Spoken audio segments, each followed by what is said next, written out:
കശാപ്പിനായി കന്നുകാലികളെ വിൽക്കുന്നത് നിരോധിച്ച കേന്ദ്ര വിജ്ഞാപനത്തിന് സ്റ്റേ. മദ്രാസ് ഹൈക്കോടതിയുടെ മധുര ബെഞ്ചാണ് വിജ്ഞാപനം 4 ആഴ്ചത്തേക്ക് സ്റ്റേ ചെയ്തത്. തമിഴ്നാട് കൂടാതെ രാജ്യവ്യാപകമായി ഉത്തരവ് ബാധകമാണ്. യൂത്ത് കോൺഗ്രസുകാർ പരസ്യമായി മാടിനെ അറുത്തതിനെതിരെ ദില്ലിയിൽ യുവമോർച്ച സംഘടിപ്പിച്ച പ്രതിഷേധത്തിൽ പശുക്കുട്ടിക്ക് പീഡനം. പ്രതിഷേധത്തിന്റെ ഭാഗമായി നടത്തിയ ഗോപൂജയ്ക്ക് കൊണ്ടുവന്ന പശുക്കുട്ടിക്കാണ് മണിക്കൂറുകൾ പീഡനം നേരിടേണ്ടി വന്നത്. ബലം പ്രയോഗിച്ച് പശുക്കുട്ടിയെ ഓട്ടോറിക്ഷയിൽ തള്ളിക്കയറ്റുന്ന കാഴ്ചയും ദയനീയമായിരുന്നു.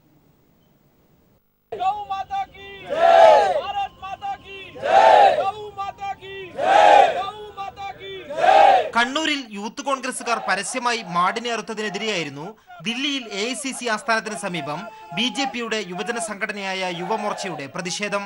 ഗോമാതാവിനെ ജയ് വിളിച്ചുകൊണ്ട് പ്രതിഷേധ പരിപാടികൾ. ഗോപൂജയായിരുന്നു അടുത്ത പരിപാടി. അതിനായി ഒരു പശുക്കിടാവിനെയും കൊണ്ടുവന്നു. ഒരു മരത്തിൽ പശുക്കുട്ടിയെ കുരുക്കിക്കെട്ടി പൂജ തുടങ്ങി. ചാനൽ ക്യാമറകളുടെ എണ്ണം കൂടിയപ്പോൾ എല്ലാ യുവമോർച്ചക്കാർക്കും പശുക്കുട്ടിയുടെ ദേഹത്ത് കൈവച്ച് തന്നെ പൂജ നടത്തണമെന്ന് നിർബന്ധം. ആളിലും തിരക്കിലും പെട്ട അതിന്റെ ദൈന്യതയാണ് പിന്നീട് കണ്ടത്. പ്രതിഷേധ മാർച്ച് തുടങ്ങിയപ്പോൾ ചാനൽ ക്യാമറകൾ അതിനു പിന്നാലെ പോയതോടെ യുവമോർച്ചക്കാർ കൈയൊഴിഞ്ഞ പശുക്കുട്ടിയുടെ കാര്യം കൂടുതൽ കഷ്ടത്തിലായി. ഓട്ടോറിക്ഷയിൽ കയറാൻ കൂട്ടാക്കാതിരുന്ന പശുക്കുട്ടിയെ ഗോമാതാവാണെന്ന കാര്യം മറന്ന് ബലം പ്രയോഗിച്ച് തള്ളിക്കയറ്റാനായി ശ്രമം. 15 മിനിറ്റ് നേരത്തോളം പശുക്കുട്ടിയെയും കയറ്റി നിർത്തിയിട്ടതിന് ശേഷമാണ് ഓട്ടോ പോയത്. ചുരുക്കി പറഞ്ഞാൽ ഗോഹത്യക്കെതിരായ പ്രതിഷേധത്തിനെത്തിച്ച പശുക്കിടാവിനെ 1.5 മണിക്കൂർ കൊടിയ പീഡനത്തിന് ഇരയാക്കിയാണ് തിരിച്ചു കൊണ്ടുപോയത്. ഗോപൂജയുടെ പേരിൽ ഒരു മിണ്ടാപ്രാണിയെ ഇങ്ങനെ പീഡിപ്പിക്കുന്നത് നിങ്ങൾ പറയുന്ന ഗോപീഡനത്തിന്റെയും മൃഗപീഡനത്തിന്റെയും പരിധിയിൽ വരുമോ എന്ന കാര്യം യുവമോർച്ചക്കാർ വ്യക്തമാക്കണം. ദില്ലിയിൽ നിന്നും ക്യാമറാമാൻ രാജീവ് കണ്ണാടിക്കൊപ്പം M. സന്തോഷ്. ബാബറി മസ്ജിദ് കേസിൽ BJPക്ക് തിരിച്ചടി. LK അദ്വാനി ഉൾപ്പെടെയുള്ള പ്രതികൾക്കെതിരായ ക്രിമിനൽ ഗൂഢാലോചന കുറ്റം ലക്നൌവിലെ CBI കോടതി പുനഃസ്ഥാപിച്ചു. കുറ്റവിമുക്തരാക്കണമെന്നാവശ്യപ്പെട്ട് അദ്വാനിയും മുരളി മനോഹർ ജോഷിയും അടക്കമുള്ളവർ സമർപ്പിച്ച വിടുതൽ ഹർജി കോടതി തള്ളി. 50,000 രൂപയുടെ വ്യക്തിഗത ബോണ്ടിൽ ജാമ്യം അനുവദിക്കുകയായിരുന്നു. ബാബറി മസ്ജിദ് പൊളിക്കാൻ ഗൂഢാലോചന നടത്തി, പ്രകോപന പ്രസംഗം നടത്തി, കർഷകരെ ഇളക്കിവിട്ടു, വർഗീയ സംഘർഷത്തിന് തുടക്കമിട്ടു തുടങ്ങിയ കുറ്റങ്ങൾ LK അദ്വാനി, മുരളി മനോഹർ ജോഷി, കേന്ദ്രമന്ത്രി ഉമാഭാരതി തുടങ്ങിയവർക്കെതിരെ ചുമത്തി. ഇവരോടൊപ്പം പ്രതികളായ BJP MP Vinay Katiyar, Ramjanmabhoomi trust chairman Gopaldas തുടങ്ങി 12 പേർക്കെതിരായ കുറ്റങ്ങളും പുനഃസ്ഥാപിച്ചു. കുറ്റപത്രം വായിച്ചു കേൾപ്പിച്ച ശേഷം വിചാരണ നടപടികളിലേക്ക് CBI പ്രത്യേക കോടതി ജഡ്ജി SK യാദവ് കടന്നു.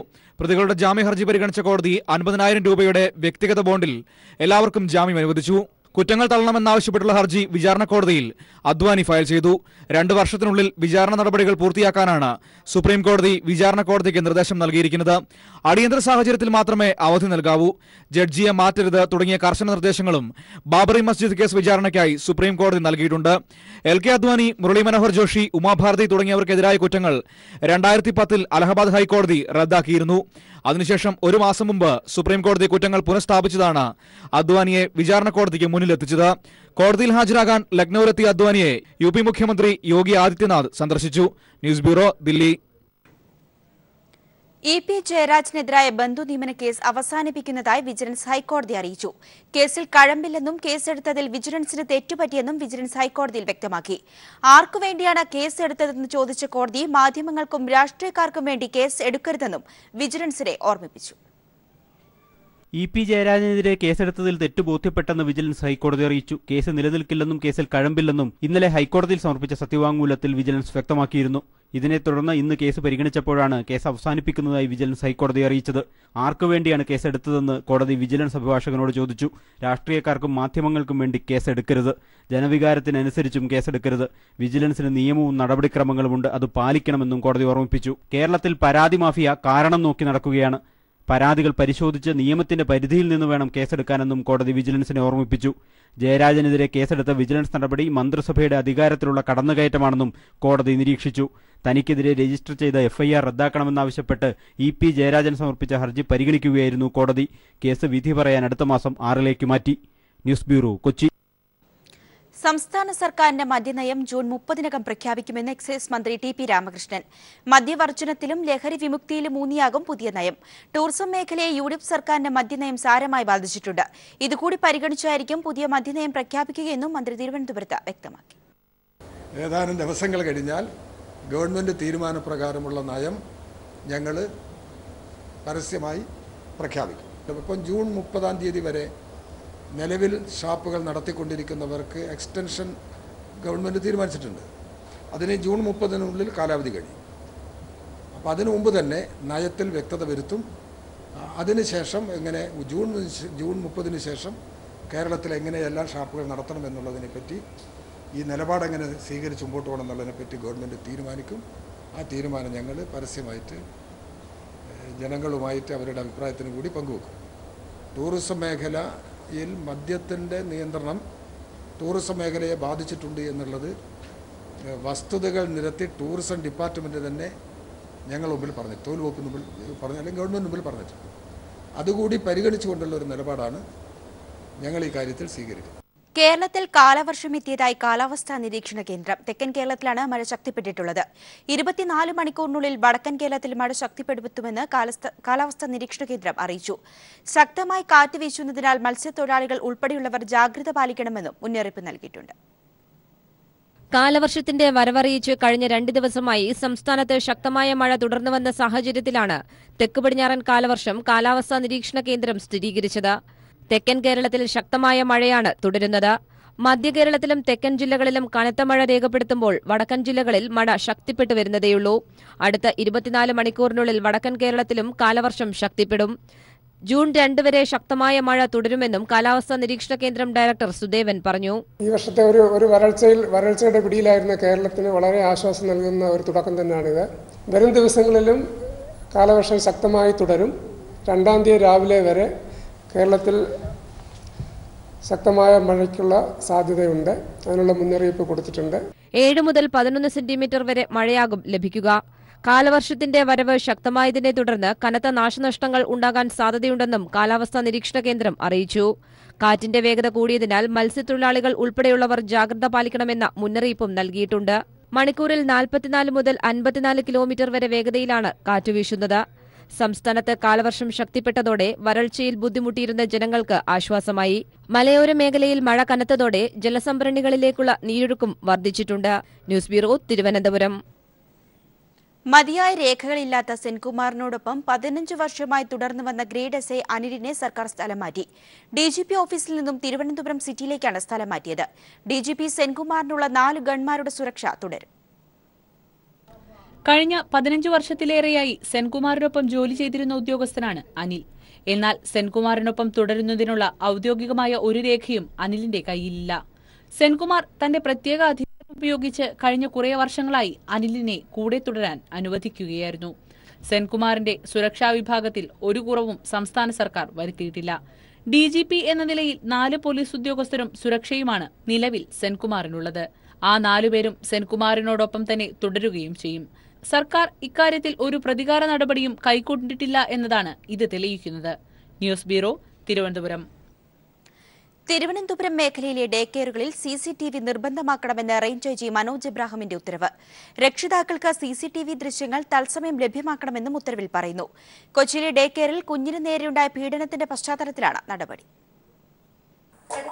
കൊച്ചിയിലെ കളിവീട് എന്ന ഡേ കെയർ സെന്ററിൽ കുട്ടിക്ക് നേരെയുണ്ടായ അതിക്രമത്തിന്റെ പശ്ചാത്തലത്തിലാണ് തിരുവനന്തപുരം മേഖലയിൽ പ്രവർത്തിക്കുന്ന ഡേ കെയറുകളിൽ CCTV നിർബന്ധമാക്കണമെന്ന് ദക്ഷിണ മേഖലാ ഐജി മനോജ് എബ്രഹാം ഉത്തരവിട്ടത്. ക്യാമറയിലെ ദൃശ്യങ്ങൾ രക്ഷിതാക്കൾക്ക് തത്സമയം കാണാൻ സാധിക്കണം. ഇതിനായി മൊബൈലിലോ കമ്പ്യൂട്ടറിലോ എല്ലാ രക്ഷിതാക്കൾക്കും ദൃശ്യങ്ങൾ ലഭ്യമാക്കാൻ സംവിധാനമൊരുക്കണം. ഡേ കെയറുകളിലെ എല്ലാ മുറികളിലും ക്യാമറ സ്ഥാപിച്ചെന്ന് ഉറപ്പാക്കണമെന്നും ഉത്തരവിൽ പറയുന്നു. തിരുവനന്തപുരം, കൊല്ലം, പത്തനംതിട്ട ജില്ലകളിലെ SIമാർക്കാണ് ഇത് സംബന്ധിച്ച ഉത്തരവ് കൈമാറിയത്. ഡേ കെയറുകളിൽ ആയമാരുടെ പീഡനമുണ്ടാകുന്നുവെന്ന പരാതി വ്യാപകമായ സാഹചര്യത്തിലാണ് കുട്ടികളുടെ സുരക്ഷ ഉറപ്പാക്കാനുള്ള നടപടി. News bureau, Thiruvananthapuram. പൊന്മുടി 4-ാം വളവിൽ മിനി ബസ് താഴ്ചയിലേക്ക് മറിഞ്ഞ് 21 പേർക്ക് പരിക്കേറ്റു. ആരുടെയും പരിക്ക് ഗുരുതരമല്ല. അമരവിളയിൽ നിന്നും പൊന്മുടി സന്ദർശിച്ചു മടങ്ങിയ 2 കുടുംബങ്ങൾ അടങ്ങിയ സംഘമാണ് അപകടത്തിൽപ്പെട്ടത്. പോലീസും ഫയർഫോഴ്സും നാട്ടുകാരും ചേർന്നാണ് വാഹനത്തിലുണ്ടായിരുന്നവരെ രക്ഷപ്പെടുത്തിയത്. 20 പേരെ വിതുര താലൂക്ക് ആശുപത്രിയിലേക്ക് ഉടൻ തന്നെ മാറ്റി. ഒരാളെ മെഡിക്കൽ കോളേജിലേക്കും. ബ്രേക്ക് നഷ്ടമായതാണ് അപകട കാരണമെന്ന് പോലീസ് അറിയിച്ചു. പൊന്മുടി പോലീസ് സ്റ്റേഷന് 20 കിലോമീറ്റർ അകലെയാണ് അപകടമുണ്ടായത്. മാണിയെ മുഖ്യമന്ത്രിയാക്കാൻ LDF തീരുമാനിച്ചു എന്ന വാർത്ത നിഷേധിച്ച് മന്ത്രി ജി സുധാകരൻ. തന്റെ വാക്കുകൾ മാധ്യമങ്ങൾ വളച്ചൊടിക്കുകയായിരുന്നു. പ്രസംഗത്തിന്റെ പൂർണ്ണരൂപം നൽകാൻ മാധ്യമങ്ങൾ തയ്യാറാകണമെന്നും ജി സുധാകരൻ പറഞ്ഞു. മാണി രാഷ്ട്രീയമായി നേർവഴിക്ക് സഞ്ചരിച്ചിരുന്നെങ്കിൽ അദ്ദേഹത്തിന് രാഷ്ട്രീയത്തിൽ ഉന്നതി കിട്ടുമായിരുന്നുവെന്ന് നിയമസഭയിൽ പ്രസംഗിച്ച കാര്യമാണ് ഞാൻ പറഞ്ഞതെന്നും സുധാകരൻ വ്യക്തമാക്കി. ഇന്ത്യയിൽ മനുഷ്യർക്കെതിരെ നടക്കുന്ന അക്രമ സംഭവങ്ങൾ ഭീതിപ്പെടുത്തുന്നതാണെന്ന് മുഖ്യമന്ത്രി പിണറായി വിജയൻ. ജാതി വിവേചനത്തിനെതിരെ നടന്ന മിശ്രഭോജനത്തിന്റെ 100ാം വാർഷികാഘോഷം ചെറായിൽ ഉദ്ഘാടനം ചെയ്ത് സംസാരിക്കുകയായിരുന്നു അദ്ദേഹം. ജാതി വിവേചനത്തിനെതിരെ ചെറായിയിൽ വിവിധ ജാതിയിൽപ്പെട്ടവരെ ഒന്നിച്ചിരുത്തി സഹോദരൻ അയ്യപ്പൻ നടത്തിയ മിശ്രഭോജനത്തിന്റെ 100ാം വാർഷികം ആഘോഷിക്കുമ്പോഴും മിശ്രഭോജനത്തിനിടയാക്കിയ സാഹചര്യം സമൂഹത്തിൽ നിലനിൽക്കുന്നുണ്ടെന്ന് മുഖ്യമന്ത്രി പിണറായി വിജയൻ പറഞ്ഞു. 100 കൊല്ലങ്ങൾക്ക് മുൻപ് സഹോദരൻ അയ്യപ്പൻ സ്വീകരിച്ച നിലപാടിനെ ആദരവോടെ നമ്മൾ കാണുമ്പോൾ തന്നെ ഇന്നത്തെ നമ്മുടെ സമൂഹത്തിൽ നിലനിൽക്കുന്ന ഒട്ടേറെ ജീർണതകൾ സ്വാഭാവികമായും നമ്മെ വേദനിപ്പിക്കുന്ന ഒന്നാണ്. ഇന്ന് ശാസ്ത്രം അതിവേഗതയിൽ പുരോഗതി പ്രാപിച്ചു കഴിഞ്ഞിരിക്കുക. എന്നാൽ മനുഷ്യർക്ക് നേരെയുള്ള ക്രൂരത പഴയതുപോലെ തന്നെ തുടരുന്ന അവസ്ഥ നിലനിൽക്കുന്നുവെന്ന് നാം ഓർക്കേണ്ടതായിട്ടുണ്ട്. ചില വിഭാഗങ്ങൾക്ക് നേരെ അന്ന് ജാതി വ്യവസ്ഥയുടെ ഭാഗമായി സ്വീകരിച്ചിരുന്ന ആക്രമണങ്ങൾ രാജ്യത്തിൻ്റെ പല ഭാഗത്തും ഇപ്പോഴും നിലനിൽക്കുന്നതായി കാണാൻ നമുക്ക് സാധിക്കും. എറണാകുളം ടൗൺഹാളിൽ സംഘടിപ്പിച്ച മിശ്രഭോജന സ്മൃതി സദ്യയിൽ മുഖ്യമന്ത്രി ഉൾപ്പെടെ പ്രമുഖർ പങ്കെടുത്തു. മിശ്രഭോജന ശതാബ്ദി ആഘോഷത്തോടനുബന്ധിച്ച് ജാതി വിവേചനത്തിനെതിരായ പ്രതിജ്ഞയെടുക്കുകയും 100 സ്മൃതി ദീപങ്ങൾ തെളിയിക്കുകയും ചെയ്തു. News bureau, Kochi. ഇനി ഖുർആൻ വചനങ്ങൾ.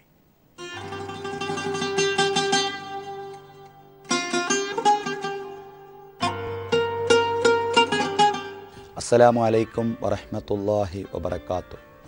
ബഹുമാന്യരായ സഹോദരങ്ങളെ, സഹോദരിമാരെ, പരിശുദ്ധ റമദാനിലെ നമ്മുടെ ആരാധനാക്രമങ്ങളിൽ ഏറ്റവും വിശിഷ്ടമായത് നോമ്പാണ്.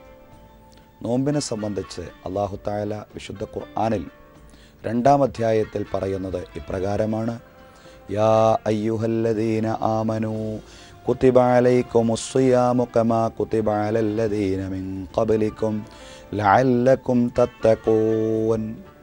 വിശ്വാസികളെ, നിങ്ങളുടെ മുൻഗാമികൾക്ക് അല്ലാഹു നോമ്പ് നിയമമാക്കിയതുപോലെ നിങ്ങൾക്കും നോമ്പ് നിയമമാക്കിയിരിക്കുന്നു. നിങ്ങൾ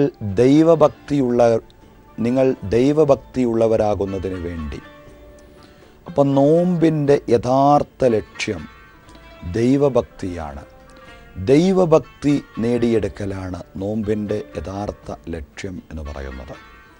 എന്താണ് ദൈവഭക്തി?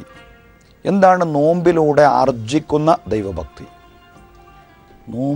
നോമ്പിനെ സംബന്ധിച്ച് റസൂലുള്ളാഹി സ്വല്ലല്ലാഹു അലൈഹി വസല്ലം അള്ളാഹു പറഞ്ഞതായിട്ട് നമുക്ക് പറഞ്ഞു തരികയാണ്. അള്ളാഹു പറയാൻ കുല്ലു അമലി ബനി ആദമ ലഹു ഇല്ല സ്വയാമ ഫഇന്നഹു ലീ വ അന അജ്സീ ബിഹി. മനുഷ്യൻ്റെ എല്ലാ പ്രവർത്തനങ്ങളും അവനുള്ളതാണ്, നോമ്പൊഴികെ. നോമ്പ് എനിക്കുള്ളതാണ്, അതിൻ്റെ പ്രതിഫലം ഞാൻ തന്നെ നൽകുമെന്നാണ് പറയുന്നത്. അപ്പോൾ നമ്മൾ ഒരുപാട് ആരാധനാക്രമങ്ങൾ നിർവഹിക്കുന്നുണ്ട്, നമസ്കരിക്കുന്നുണ്ട്. നമസ്കരിക്കുമ്പോൾ ആളുകൾ നമ്മുടെ നമസ്കാരം കാണുന്നുണ്ട്. അതുപോലെ നമ്മൾ സക്കാത്ത് കൊടുക്കുന്നുണ്ട്. സക്കാത്ത് കൊടുക്കുമ്പോൾ ചുരുങ്ങിയത് സ്വീകർത്താവെങ്കിലും സക്കാത്തിനെ സംബന്ധിച്ച് ഇയാൾ നൽകുന്നുണ്ട് എന്നറിയുന്നുണ്ട്. ഹജ്ജ് ചെയ്യുമ്പോൾ ജനലക്ഷങ്ങൾക്കിടയിൽ വെച്ചുകൊണ്ടാണ് ഹജ്ജ് നിർവഹിക്കുന്നത്. അപ്പോൾ ജനങ്ങളറിയാതെ ഈ ആരാധനാകർമ്മങ്ങളൊന്നും ചെയ്യാൻ കഴിയില്ല. പക്ഷെ നോമ്പ് അങ്ങനെയല്ല. ഒരാൾക്ക് നോമ്പുണ്ടോ ഇല്ലേ എന്ന് ഏറ്റവും കൂടുതൽ അറിയുക അവനും അവനെ സൃഷ്ടിച്ച നാഥനും മാത്രമാണ്. മറ്റാർക്കും അറിയാൻ കഴിയുകയില്ല. എല്ലാവരുടെയും കൺമുമ്പിൽ നിന്ന് മറച്ചു വെച്ച് ഒളിപ്പിച്ചു വെച്ച് എനിക്ക് നോമ്പില്ലാത്തവനായി മാറാം. പക്ഷെ ഞാൻ അങ്ങനെ ചെയ്യുന്നില്ല. എന്തുകൊണ്ട് ഞാൻ അങ്ങനെ ചെയ്യുന്നില്ല? എൻ്റെ കർമ്മങ്ങൾ അള്ളാഹു കണ്ടുകൊണ്ടിരിക്കുന്നു എന്നുള്ള ബോധമാണ്. അള്ളാഹു കാണുന്നുണ്ട്. ആരും കാണുന്നില്ലെങ്കിലും അള്ളാഹു എൻ്റെ നോമ്പ് കണ്ടുകൊണ്ടിരിക്കുന്നു. ഈ ഒരു ബോധം, ഇതാണ് തഖ്വ എന്ന് പറയുന്നത്. ഈ ആരാധന മാത്രമല്ല അള്ളാഹു മാത്രം കാണുന്നു എൻ്റെ ജീവിതം മുഴുക്കയും. ഇങ്ങനെ ഒരു ബോധം മനുഷ്യനുണ്ടായാൽ അവിടെയാണ് സൂക്ഷ്മതയുണ്ടാവുക. അതാണ് ദൈവഭക്തി. ആ ദൈവഭക്തി ആർജിക്കുവാൻ ജഗന്നിയന്താവായ നാഥൻ നമുക്ക് സൗഭാഗ്യം നൽകി അനുഗ്രഹിക്കുമാറാവട്ടെ. അസ്സലാമു അലൈക്കും വറഹ്മത്തുള്ളാഹി വബറകാതുഹു.